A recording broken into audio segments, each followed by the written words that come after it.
Let's talk about flavors. This idea of where flavors come from, why we care, and why there's such an important fact that there are natural flavors and there are synthetic flavors. So to begin with, I have a demonstration here as to really illustrate how flavors, natural flavors, are created.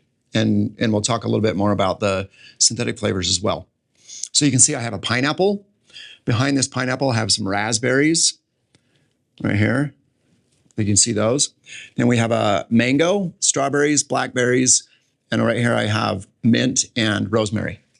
Now, I want you to also expand that concept because you can actually get a flavor profile from any whole food that has essentially its own flavor profile. Ginger, onion, many different forms of herbs, cinnamon, vanilla, etc. We have the ability to start with the whole food, and then the first step would be what's called an extraction.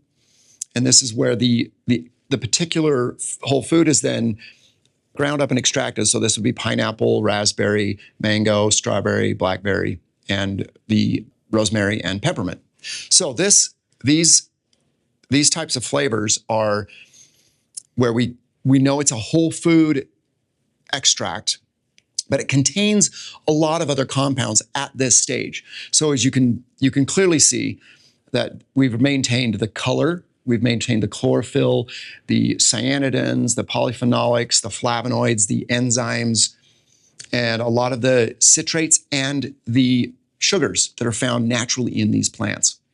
So, and there's terpenes, there's aldehydes, there's ketones, there's all these amazing compounds at this stage where we can take advantage of this flavor profile. The downside at this step is these are not very potent when it comes to utilizing these flavors in the functional food or the supplement finished good. Because of the way in which we are trying to use flavors to enhance some of the we're trying to enhance some of the challenges, the bitter notes, the vitamin notes, the strong mineral notes that exist in supplements and in functional foods. We struggle with at this level. They become useful, but I'll try to get into a little bit more detail as to why these have a limited application to this process, because some of those negative notes that we get from supplements and functional foods have to be overpowered. And in that case, what we do is oftentimes use both. Because one of the things that I want to point out here is this offers us the flavor profile that we're expecting from a pineapple or raspberry, blackberry, or thyme and mint. We expect that, but when we have to mix that with proteins, vitamins, other herbs, medicinal herbs, minerals, we diminish that flavor profile and it's not palatable. So we have to take it to the next step. So the next step beyond this first extraction is going to be a further concentration step. And so I've got one here for the blackberry and one over here for pineapple. You can see they have less color, so we're not bringing nearly the same number of other compounds through, and we're focusing our process into the flavor compounds, the compounds that really give this particular whole food its flavor. And in that step, we are going to be eliminating the enzymes, some of the polyphenolics, flavonoids, terpenes, etc., unless they're part of the flavor profile. But so this is more concentrated. The next concentration step even further intensifies and further purifies all of the flavor compounds. And so this is an example of the blackberry, and these are two examples of pineapple. And you can see the pineapple, we've entirely lost a lot of the color compounds, a lot of the other features of the whole food, and we've focused in on the flavoring compounds or the aromatic compounds that we care about to strengthen the flavor. And we have to use less of it in that process. And when we can do this and end up with a flavoring system that is liquid or powder. So as you can imagine, when you're then using these tools, these natural product flavors to flavor a product, you can flavor powdered products or you can flavor liquid products. And because of the strength of these, We don't have to use nearly as much of these flavors to bring out the pineapple, the raspberry, the thyme, or the mint, or the vanilla, or the cinnamon. We've really concentrated that down, and this is what we use often.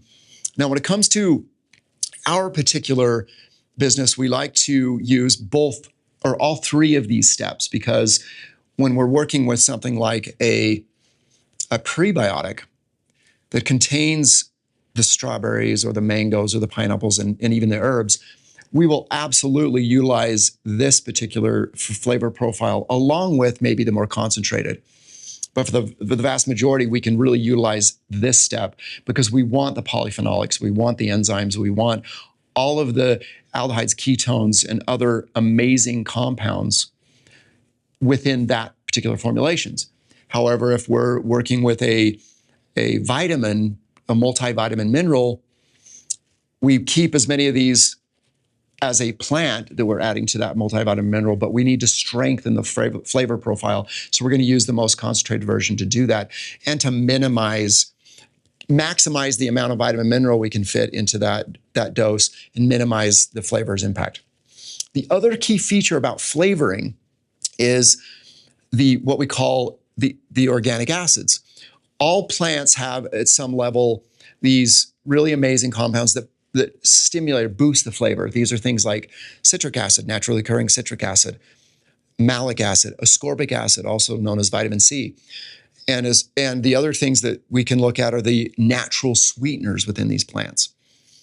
And we can take advantage of those through these flavoring systems. And then we can also add back things like ascorbic acid. We can add back lohuan or stevia to add back some of those sweetness profiles, which enhances flavor profiles.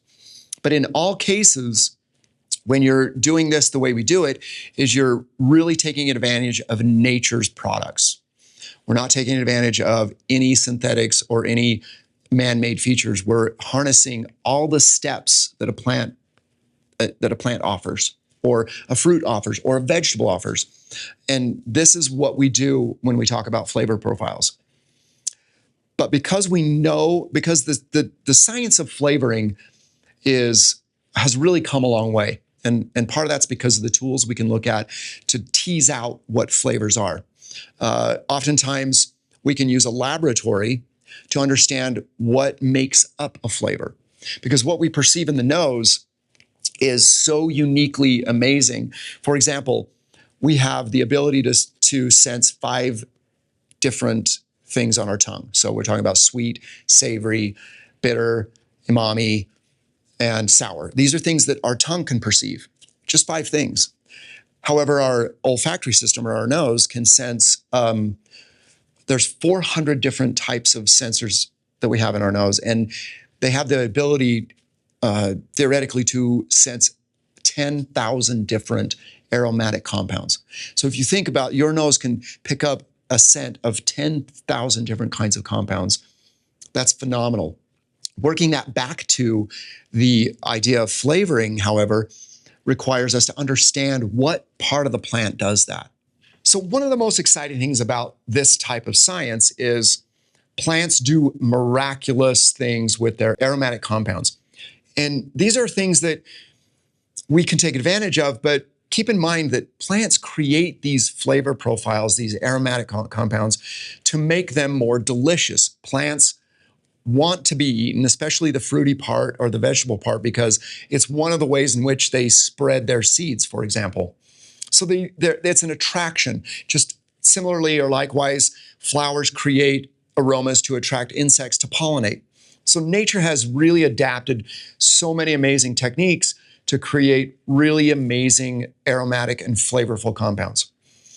As someone that we want to recreate that experience with supplements and functional foods, we take advantage of what nature does. And just as an example, by studying these profiles from plants, we know very well what imparts the flavors that we care about. For example, on the fruity side of things, you can see from anything from wines to rums to pineapples, bananas, pears, apples, strawberries, grapes. These fruity flavors are all these molecules. These molecules are made by the plant. And if you were to just simply taste this molecule, you would be tasting grape. You would smell grape. You would taste grape as it evaporates into the olfactory senses. Over here, let's say we want to deal with floral and green notes. We have alcohols and aldehydes, and this citrus melon, watermelon, cucumber. Mushrooms create flavors, and again, that's to draw us to them as part of their mechanism of flavor profiling. We have fresh woody, we have earthy. The fun thing about this is when you smell after a rain and you smell the earth, and there's this soil / moist kind of smell. This is coming from these compounds that are produced by a lot of microorganisms in the soil. And these are profiles that we can analyze and understand what gives you these flavors. And then down here we have spicy and warming. A lot of you are familiar with those, with cinnamon or pineapple, or another version of, piperine, vanilla, almond, capsaicin. And then there's flavors that are meant to warn us of things. So when foods and or meats start to go rancid, or even oils, for example, we want to be warned of that, and our nose has the system to do that. So you can see from up here with putrid smells or rotten smells, these are amines, these are thiols. These trigger a reaction that should be a warning to our senses to say, do not eat this necessarily if it's gone bad. Or there's a lot of therapeutic value in things like garlic, onion. Even though it's not a taste that everybody loves, we know that those kinds of flavors are very, very medicinal in nature, even though not everybody might enjoy those.